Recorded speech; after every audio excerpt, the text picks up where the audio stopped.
She's a painter, diver, mountaineer, traveler, writer, and the CEO of Kirloskar Systems Limited.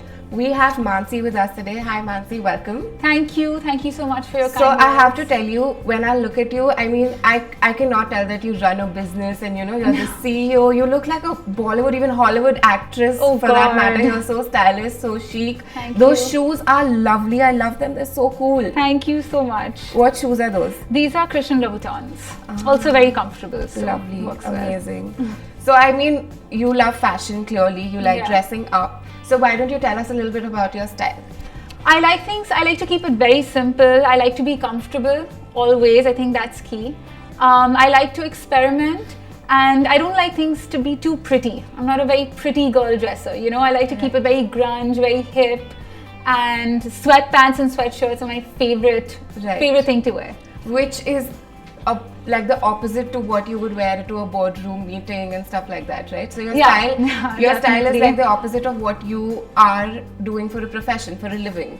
Is that right? Kind of. I mean, I try to keep it as I try to be myself as much as possible when I'm in a formal working environment. Right. But yes, I can't necessarily wear torn jeans to the office. Right. Yeah. So I think the way you dress, the way your style is, says that you have a little bit of a creative edge. Yeah. And you have graduated from Rhode Island University in painting. Yeah. So how was life back then? Life was great. I loved it. I was doing, following my passions, my dreams. And I was in a very, very creatively energized and charged environment amidst a lot of very, very talented people. So it was a very challenging environment, and I thrived there as much as I possibly could. And I loved it. I learned so much. Right. And so it was more laid back there, you know. So you've had a huge transition from a studio to a shop floor now. Yeah. Since Kirloskar is synonymous with manufacturing. Yeah. So how has the transition been, and how are you coping with it? You know, so I wouldn't say it was laid back in college at RISD. I mean, the studio hours had its own set of challenges. It was a very different environment. Of course, the shop floor and coming back is very different. But I think the level of creativity is the same, because I think people don't realize that even in business, especially in a manufacturing unit, you need a lot of creativity to build a factory. You require divergent thinking to build a machine. You know, so I sort of applied those skills, my thinking process that I was taught at RISD on the shop floor or at work. But in terms of adjustments, I think we all make adjustments. With every phase of our lives comes an adjustment, and I love challenges. So it was just a new challenge for me, and I was looking forward to it. So you have 5 joint ventures with Toyota, and you've also trained under them when you were prepping to get onto the job and get on with the business. So what are some of the Japanese management skills or the Japanese ways that you've learned when you were training? First thing I'd like to say is, especially with Toyota, they value partnership and they value trust. So that for us as Kirloskar is also very important, and that was a common platform and a common ground. So when I first started working at Toyota Kirloskar Motors, when I was training there, it was very simple for me because in that respect, because our way of thinking was aligned. And the Japanese pay a lot of attention to detail. There's something called Genchi Genbutsu, which means you go to the site in order to understand the problem. You don't sit like out of an office or a cubicle or an office room. You actually go to the site if there's a problem and figure things out. And that for me, that opened my eyes, and that gave me a completely different, provided a different horizon and scope of working, and that it taught me a lot. So other than the business stuff, what are the 2 things other than say sushi and kimono that you like about Japanese culture? That's a tough question, because there's so much I love about Japanese culture. Of course, the food is one of them, and you've taken that out of the equation. I like how efficient they are. Okay. I love the level of efficiency, especially if you go to Tokyo. I go to Tokyo every year for work, and also I have friends living there. Right. even when you walk on the streets, one side of the street is for walking in one direction, the other side is for walking the other opposite direction, and things just, and because of that, the way of living is so efficient that things just work really well. The level of productivity is really high for everything. When you're walking on the streets, when you're in a store and you're buying something, their service orientation is great. People are very, very hospitable, and those are things I've learned, and I think I've, without realizing, have sort of adopted these facets. So having a creative mindset, how does that help in business? For business, you have to learn how to think divergently. When you're making a decision, it's really important for you to consider and make references from various different disciplines and fields and experiences in order to come to a conclusion. And I think when you're taught in a creative environment, as I was at RISD, and I can only speak from my experience, RISD really trained us to be very open-minded, and I think it's very important to be open-minded in business. And I think creativity also sort of puts down the ego a little bit. I think it's very important to not have an ego when you're at work, and that's how my background and my thinking when it comes to creativity is applied to work. Yeah. So what is your approach towards business? Are you a risk taker? Are you impulsive, or is it more calculative? I think business in itself is taking a risk. I'm impulsive, but I'm a planner. I have to plan everything out. Even if I'm taking a risk, it's always a mindful risk, and I do weigh the pros and cons. But at the end of the day, you can plan, you can schedule, but a risk is a risk. For me, I like to plan. Okay. So is it because all the planning? Is it because you have such a huge legacy that you have inherited? Yeah. So is it because of that you have so much pressure on your shoulders? Is it because, does that affect your decision making in any way? So the businesses, obviously, I'm the 5th generation. It's at a certain level, right? So, and I've joined the businesses when it's already at a level. So I'm very fortunate and privileged, and I recognize that. Of course, when making decisions, you have to realize the history in the past, and at the same time, the world is so dynamic, and with each generation comes change. So I have to change things, I have to add, I have to diversify. But at the same time, when I'm making certain decisions, I can't compromise our core values, which is trust, ethics, respect for people. And when I'm making a decision, I have to make sure that none of these values are compromised. And at the same time, I can't do anything that would risk an already established business. Right. What about in life? Are you impulsive? Are you a risk taker in life when it comes to yourself? Because you are a very important person, and you have so much responsibility on yourself. And we do know that you enjoy the adrenaline rush. You love deep sea diving, and you're a traveler. So do you think now that you have so much responsibility on your shoulders, is that going to stop you from indulging in these activities, or in life? What's your approach to life?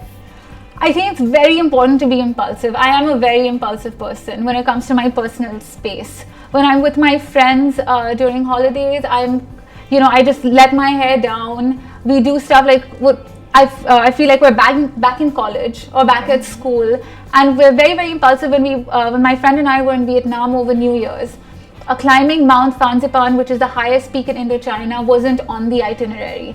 But at the last minute, the night before, we decided this mountain exists, we have to climb it, we have to climb this mountain. We have to say that I've climbed a mountain for New Year's, And everyone told us, my guides, like my team of guides said, you're not allowed to go. It's not safe.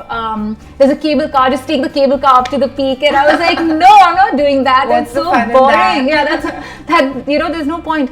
So I got in touch independently with another local agency, and I told them, they said, yes, but this foreigner went alone without a guide and he died, and he made it sound so dramatic, and I was like, yes, we have to do this. And finally we did. This was at 7 p.m. decided to do this, and the next morning at 5 we were up, and we climbed 7 hours non-stop with a 45-minute break for lunch. last 4 hours there's no water. So at that point you couldn't even say I'm tired, let's just go back, because you couldn't go back. We were already like halfway up the mountain. Right. And it was great. So those are the kind of impulsive decisions I like to take. So you also have a social startup Yeah. called Caring with Colors. Yeah. Could you tell us a little bit about that? So Caring with Color, it's been, I've been working towards it for the past 12 years. I believe strongly in education, and I believe that we need to reform the education system in India, given the dynamic and changing environment, demanding environment of today. And it's very important for kids these days to be taught in a very creative way. So insular subject teaching, I think, has become redundant. It's important for kids to have a more holistic approach to education. Education should become an experience. And that's what we at Caring with Color want to do. Okay, so clearly you're very creatively inclined and you're very glamorous. So do you think the fact that the way you look and the way you dress takes away from the seriousness of the business? I suppose it could, but at the end of the day, I was very conscious about this when I first started working. But then I realized that people should focus on my work and my output and how well I deliver. You know, if I'm not delivering well, then criticize me, but don't criticize me because I'm dressing a certain way. You know, that's not what's important. Right. My dressing isn't going to impact the outcomes of the business. Right. Like it shouldn't. And so I've come to terms with that. But at the same time, it's important to be appropriate. So at work, I'm obviously not going to wear torn jeans. So if I'm going for a wedding, I'm not going to wear torn jeans and a t-shirt, you know? Right. So it's important to be appropriate, not just dress, but in behavior and everything. All right. So speaking of your social circle, how do you make friends, or how do you judge people, or what's your social circle like considering the stature that you're at? Mm-hmm. You know, it's very difficult to judge who the right person is and who is not, mm-hmm. right? So how do you go about judging people, and what's your social circle like? I'm actually a very shy person socially. I've always been. I don't think it has anything to do with, you know, my background. I've always had a very small group of friends, and I don't like wearing masks. I'm always myself. Sometimes I try to, you know, okay, maybe I should give out these vibes, or, you know, pretend to be this kind of person, but I just can't. It's so hard. I've tried and failed miserably. So I've always had a very close circle of friends, and my closest friends till date remain the friends I made in college, actually, because I feel like I can be myself most around them. Okay. So speaking of your social life, we've heard that you're single. So do you believe in arranged marriage or love marriage? I believe in finding the right person. There are many different ways of that happening, and I think what's most important is finding the best and the fit in a life partner. Alright, so tell me, Manasi, for you, if I had to give you an option, who would be your ideal guy? Would it be a tall, dark and handsome, good-looking sportsman, or a really sharp businessman, or just a simple boy next door who loves you unconditionally? For me, what's most important is someone who's kind-hearted, genuine, hardworking, and respectful. I think that's all that matters at the end of the day. You have to be happy when you're living with somebody. Right. So what's the last thought that you have in your mind before you go to bed every night? God, I have like a million things going on in my mind, like a million gazillion things, and that's why I paint, because I sort of let all my thoughts out on the canvas. Last thing, I think I go over maybe my day, my tasks for the next day, and I hope and pray that I have a great dream. Okay. And so, like you said, that you always have a lot in mind. Mm-hmm. So do you think, for example, the story that you just told us, you climbed the mountain, or you know, you're into deep sea diving as well. Yeah. So do you think all that is a way to escape all the responsibility? No, definitely not. These are just my interests and my passions. I think it's important to have interests, and climbing that mountain for me, and what we did in Vietnam is we walked from one village to the next, and we lived with the villagers. We spent New Year's Eve sleeping in sleeping bags on a little suspended bridge over a river. You know, and these are just different kinds of challenges, and that feeds into my work life, because it prepared me. I feel like it prepared me for this year. I've set up my social service this year, There's so many. I'm doing a rural healthcare project this year, so I think it just trains my mind to adapt to challenges and change. And I do definitely not a way of escaping. These are just, I love the water. I've always loved the sea. I've always loved to swim. And when I dive, it feeds into my painting instinct because there's so many different colors, there's so many different shapes and sizes of various creatures and animals living under the sea. And it's just a great, I'm also a little academic about it. I've got my license, I've got my 30-meter license, I've got my nitrox license, and now I want to get my cave diving license. So sometimes when I'm on holiday with my parents, I remember in Maldives once, I was just sitting there studying and they said, what are you doing? What are you doing? We barely seen you. And I was studying to get the license, and then I had to go for the 5 dives a day. And they barely saw me, and I finally got, the license, and I was so excited. So I think everything I do, even when it's outside of work, I like to set myself goals and targets and achieve them. Also, like you said, that you have your own social services venture and stuff. Other than the business that you have inherited, are there any ventures that you've started on your own? I started our real estate vertical. Okay. My social impact startup, which is Caring with Color, and we have a medical technologies company in Delhi called Kirloskar Technologies, and I'm working with them on a rural healthcare project. So these are my projects for the year. So you look like someone who has a lot on her plate and you still balance things out. So is there any message for young entrepreneurs, women to be specific, that you would like to give? I think just follow your dreams. It's so important to follow your dreams, especially for women. It is a little more difficult because, women are expected to be at 10 different places at the same time, doing 100 different things. If they're working and if they're married, they're also supposed to pay an exact amount of attention to their homes, to their husbands or their in-laws and their children. They're not exempt from that, right? And that's what makes women great multitaskers. And I think it's this inherent quality of multitasking that also allows them to make great, good decision makers under stressful environments and under pressure. So for women, I think, follow your dreams. Don't let anyone pull you down. Don't focus on your gender so much, because sometimes that can get playing on your mind and create obstacles for yourself. I think it's really important to just follow your dreams, and that's how you're going to create magic for yourself. So I think you guys heard it. Follow your dreams, and women, use your multitasking skills to make the correct business decision so you can be everywhere at all times. We have that edge over. Thank you so much, Manasi. It was great having you. You're so grounded and lovely, and you're so real. Thank you. I think it was great, and all the best for the future, and thank you so much. Thank you for having me here.